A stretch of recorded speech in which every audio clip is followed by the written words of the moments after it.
Well, hello, entrepreneurs, future entrepreneurs. What a wonderful time to be an entrepreneur.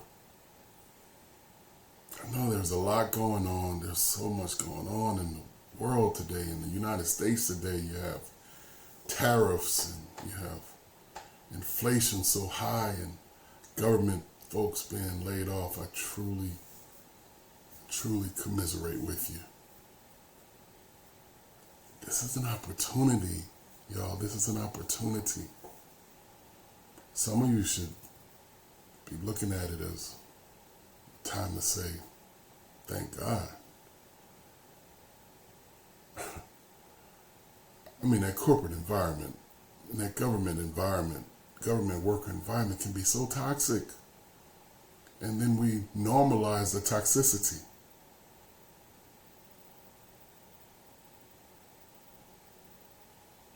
I can remember a story of a gentleman being so embarrassed by his boss, so embarrassed, and his name besmirched to such a degree that he was literally waiting in the parking lot with a shotgun with the thoughts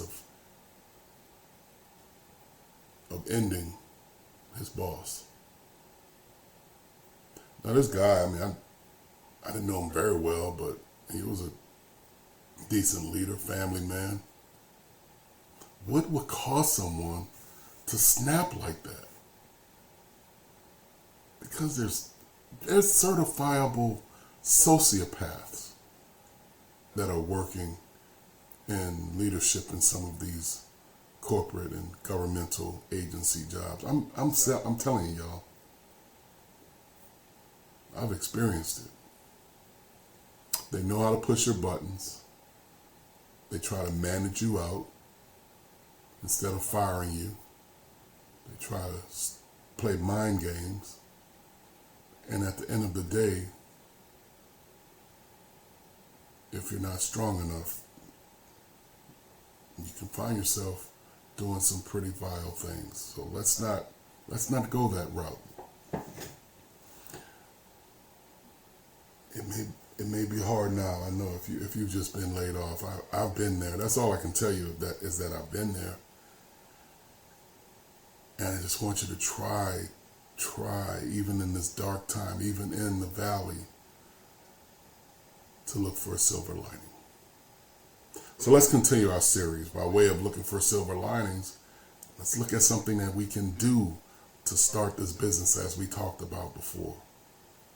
Now, if you remember before, we talked about name search and developing a name for your entity. We talked about developing the corporate responsibility.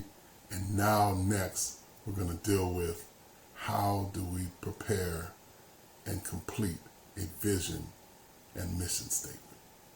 Fantastic. Let's go.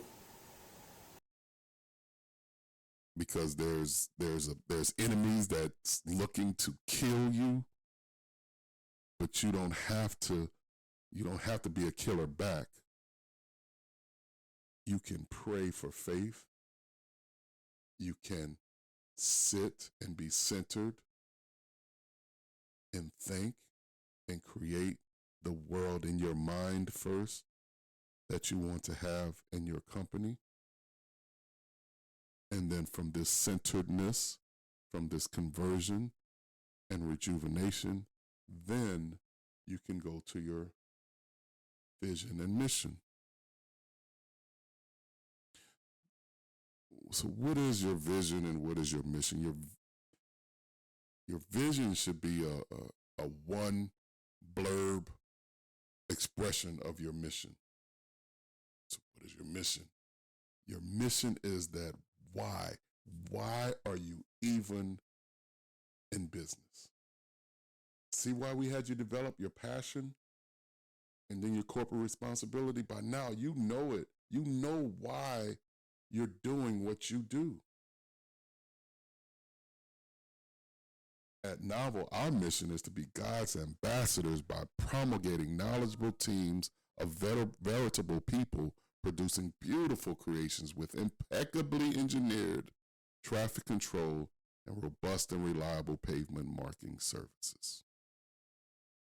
Our vision is building beautiful bastions of peace and love by cultivating relationships with beautiful people. Can you see how the mission is tied to the corporate responsibility? It's tied to the passion that you dealt with, that we said it's got to be something that's passionate within you. And then when it's something that's passionate within you, then it's not, it's not MBA talk, Masters of Business Administration. It's not talk like an MBA. We're going to utilize the financial ramifications of 10 years of market data to move forward in growth cycles that we can maintain 10% year over year. You don't have to talk like that, like a darn robot.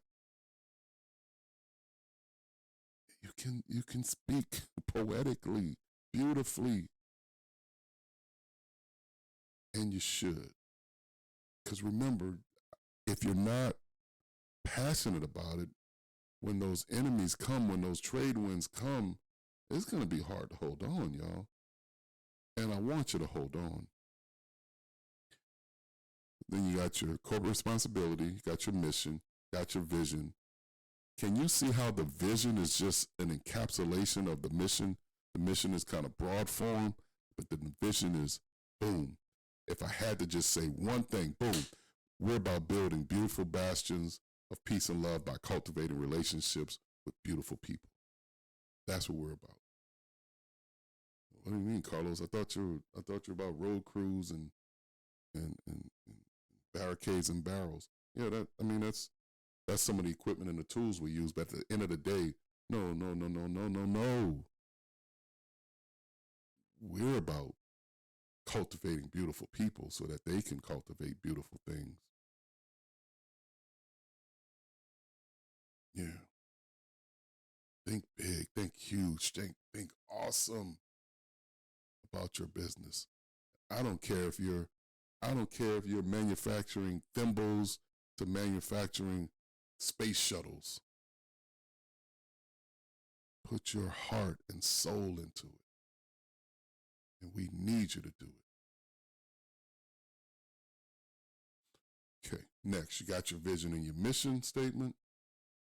Then what type of entity, what type of business entity are you going to be? So we did all of that good, creative, and passion work. Now the IRS is going to cause us. Now we got it. At some point, we got to kind of come down. So I say stay.